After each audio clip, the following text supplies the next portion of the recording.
Hey everybody, this is Larry. This is day 12 of the Made Leetcode Daily Challenge.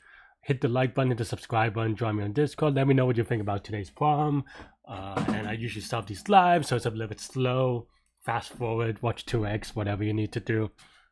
I didn't do the keyboard thing today because I don't know how much value it adds. So leave me in the comments below because I get questions sometimes about shortcut keys and stuff like that, but mostly you see everything I do. I don't, maybe I move the mouse from time to time, but there's no shenanigans there. But anyway, so today's problem is range some query to the immutable. Okay, immutable is kind of nice, I guess. Yeah, I mean, okay. So actually, yeah, this one is actually kind of interesting because I've known how to do this, and it's a little bit tricky to understand, or not understand, but to come up with. But I don't know, probably learned it a long time ago. And a fun fact is that I had an interview at, in 2005, maybe 2006. I think it's 2005 though, where I did get this answer very quickly. Or yeah, during an interview, I got this problem during that interview. I got it very quickly. The person was like, "Oh, you've seen this before." I'm like, "I guess a little bit, but I've just figured it out." And I don't know. It didn't. I feel like it was one of those cases where the interview went too well. So like, I don't know. The guy was not happy with.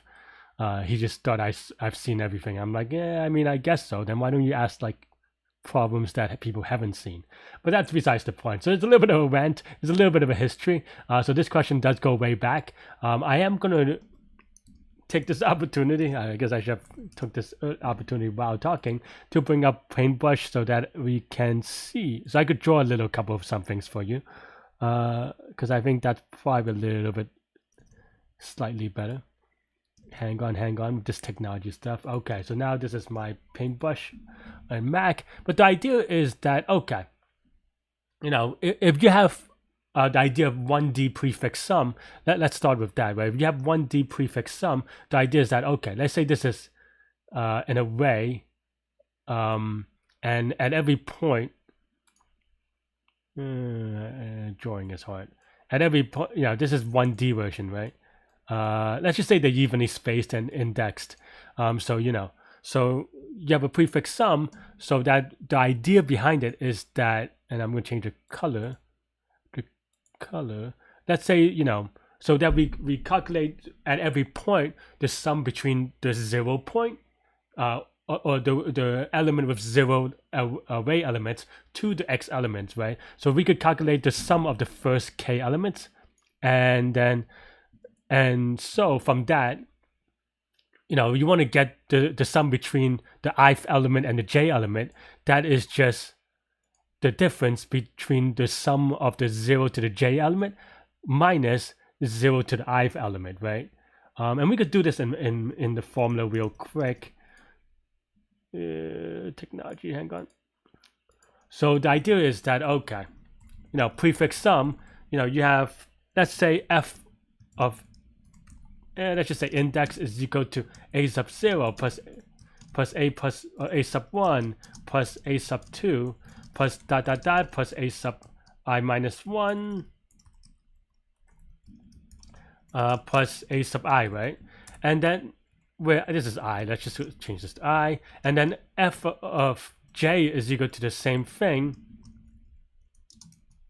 except for this is j. And then now to get the sum between I and j, you just subtract them because because these cancels out. Let's say j is bigger than I, then if you subtract f sub j from f sub I, these things all cancel up all the way up to the point where, let's just say, let's add in some retcon here.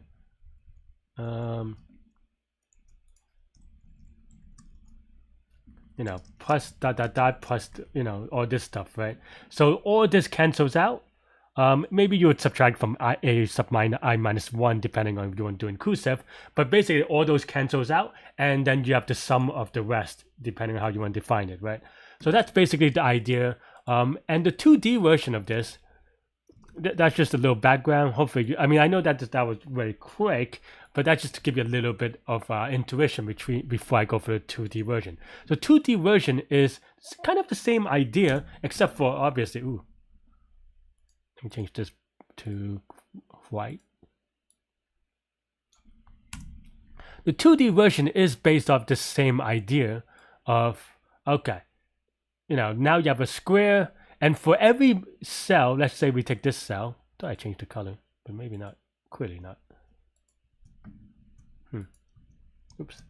Yeah, let's say you have this cell, we can pre-calculate the sum of all, you know, all the matrix, even though this looks like a square, but it could be a rectangular from 0.00 to xy.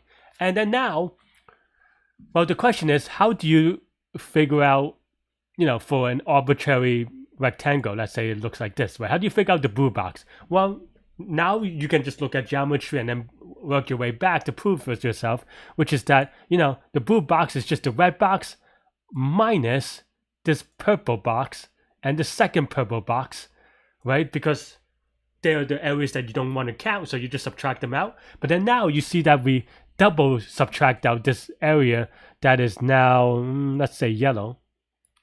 So we want to add that back in. So that's basically the idea behind the formula that you will see, that this is the visualization. Hopefully that's good enough. I mean, I'm not going to get into it that detail. I mean, or like, you know, this is a good enough intuition. And then now we're going to go back to the math or the thing. So then now, yeah, now you, and you know, you kind of took a look at what we did. We basically have 4 queries to look up a matrix, and you know, and like a couple of additions and 1 subtraction. So that's going to be all one time, which is why I'm confident. And the pre-processing is easy as well. It's kind of dynamic programming, but you can, you know, you can implement it in other ways, I suppose. But I'm going to do it in the way that makes sense, and I'll show it to you in this right now. So basically, now we have solved that prefix sum, maybe. Let's also just do. Yeah, rows is equal to length of matrix, columns is equal to length of matrix sub 0, but only if I'll just double check whether we have to check for 0, but it looks like I'm good here, so I just keep this at here, and then now we can just times columns plus 1 for range of rows plus 1, and we want to make this basically a rows plus 1 times columns plus 1 matrix. For me, I always like to do it with the zeros. So yeah, so then now we just go through the index, right? So for x in range of 1 to rows plus 1, because we want to do it inclusive. Y, and I think other people usually do it in another way, but I usually do it this way. Basically, I just I do it each row at a time. That's the way I remember it, but I think you can probably do a little bit, you know, basically I do this, and then I do it to on the columns, and that should be basically good. Even though I think you can mix it up into one set of for loops, but I find this easier to just remember. And yeah, for testing purposes, we can just print this out, just return 0, just for, you know. Are there more test cases? Nope. But yeah, now we can print it out, and this is clearly wrong because I forgot to set, you know, I forgot to set it to the matrix. So yeah, so we have to set it to the matrix of x minus 1, y minus 1, and yeah. But yeah, so now you have 3, 0. I mean, and you could kind of verify this by, you know, visualizing it. I'm not going to do that because I'm relatively confident this time around, even though I made mistakes in the past and just before. But yeah, but now, yeah, and keeping in mind that the first row and column is going to be 0 because they represent having 0 elements. That's the way I do it by convention anyway. You could get. You could do without, but you just have to be careful with your if statements and checking bounds and stuff like that. But now we go to the rows and columns, which I'm going to have to double check to make sure that it's 0 index or 1 index or whatever. So it's going to be 0 indexed. Okay. Just making sure, because there's no consistency in a lot of places. So, be careful. But yeah, so now we just return self.prefix of, as we set, so this is 0 index, so we want this plus 1. So yeah, so we wait. Also, I want to make sure that they define the okay, because sometimes they put it in different order and join the different, giving you different corners instead of upper left and lower right. So I just wanted to read the constraints to make sure. I mean, it's not hard to fix. You just have to kind of keep track of a few more things, or you have to do some if statements or something like that. But yeah, now we have, this is the corner that's lower right. So then now we subtract. And I might get this wrong, to be honest, because it's easy to get off by ones. This minus also the same thing, but for the column. Is that right? Row 2, yeah. And then as I mentioned, this could be off by ones. I have to think about it a second because I'm really bad at off by ones, or at least like I have to make sure, And okay. So what happens is that this is inclusive. So this should be a -1 because we wanted to count this row inclusively. Okay, I think so anyway. Could be wrong. Who knows how math works? And then now, as we said, we have to add in back in the thing that we didn't count, or we subtracted twice.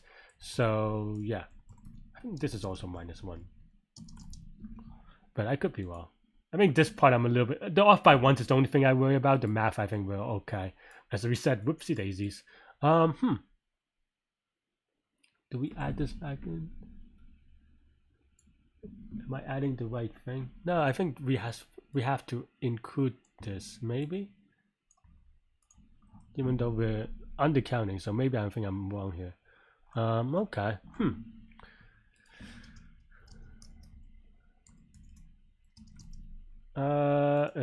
Yuck.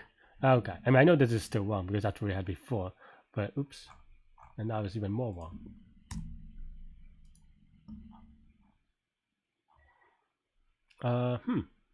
What was the first request? First request is 2-1. The red rank tango. Okay.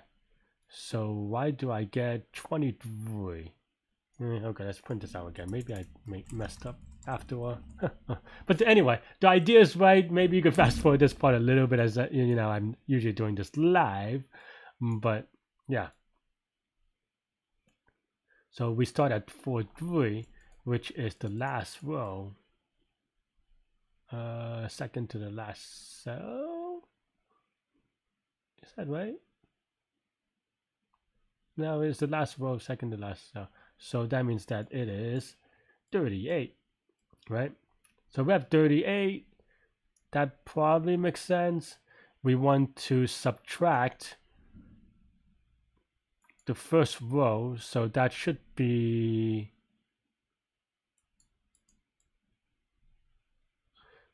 the first row. The index is, oh, I see. So the corner is to the right of it. So I think I over adjusted a little bit. So I think I was thinking about the cells for some reason, even though the corners don't include it.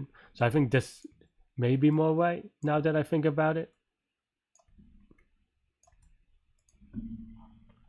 because it is that point that's to the rest of that. Maybe too much.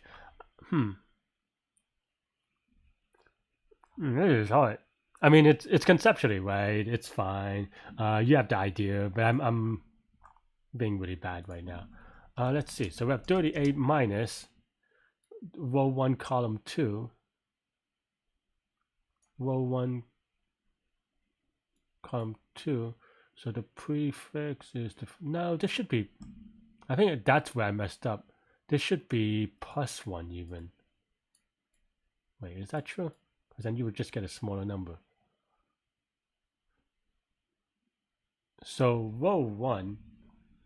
Okay, I'm really bad at off by ones. Oh no, row 2. Okay, so it is row 2. So that means that you want the first 2 rows, which is index 2. That seems right. Maybe the adding back is a little bit weird, because that is the... Is it? Okay, so let's see.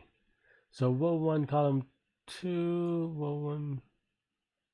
Oh, sorry, what was row 1, column 2? Why do I keep saying that?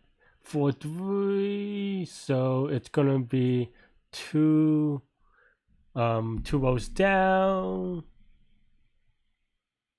Oh wait, this is 1 index, so it is 3 rows down and 1 column, so it's basically the first row, so 3, 5, 1, 4, 1, so that's 14, right? So we should have 14 here that we're removing.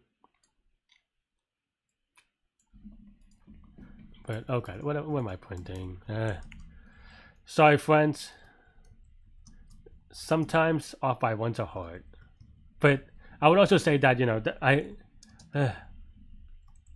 mean, you may be better about it. For me, this is me knowing. So once you know, it becomes a little bit easier to kind of compensate for it. Oh, is that why? Because I need the +1 here, because I think yeah, okay. I think I was focused on the other index that I think I might have just forgotten about that one. So off by 1 again, but okay, no, that's still wrong, unfortunately. But is it? Yeah, no, this should be more right. But then now maybe this is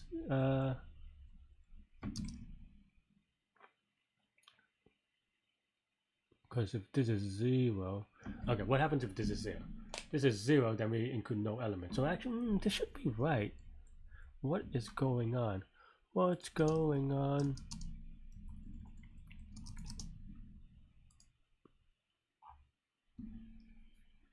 So yeah, 38 part is finally right. This one, row 1.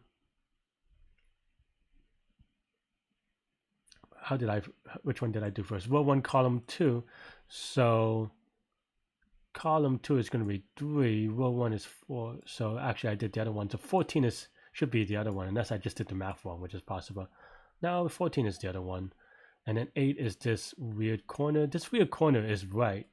Did I just do the math wrong? No, this is 14 still. Oh, I see. Because I think I need this here, and then I need this here to be on the same row as this. Oh, and also I should probably change this one to get the right answer. Okay. Like I said, off by 1s are hard. That's why you need to be really precise, but I was just, I think I'm rushing a little bit. Yeah, it looks good now, as but I would also say that if you have the principles right, you don't have to memorize these things, and I don't. I have to prove it every time, and sometimes I get the bounce wrong, but my debugging is based off knowing the principle and not just like try random things and guess it is correct, though it may seem that way. But I mean, I knew I got the guiding principles, but then I think I just anyway, let's give it a submit, and hopefully this is right. Yep, looks good. As we said, and you can probably figure out, even if this is a little bit tricky, I don't know what difficulty that they may give it, to be honest, because it could go either way, because it's either you know it or you don't a little bit. But here, this is O of n squared, or R times C to be more precise, and this is O of 1, as this is just for lookups and some addition and subtraction. So yeah,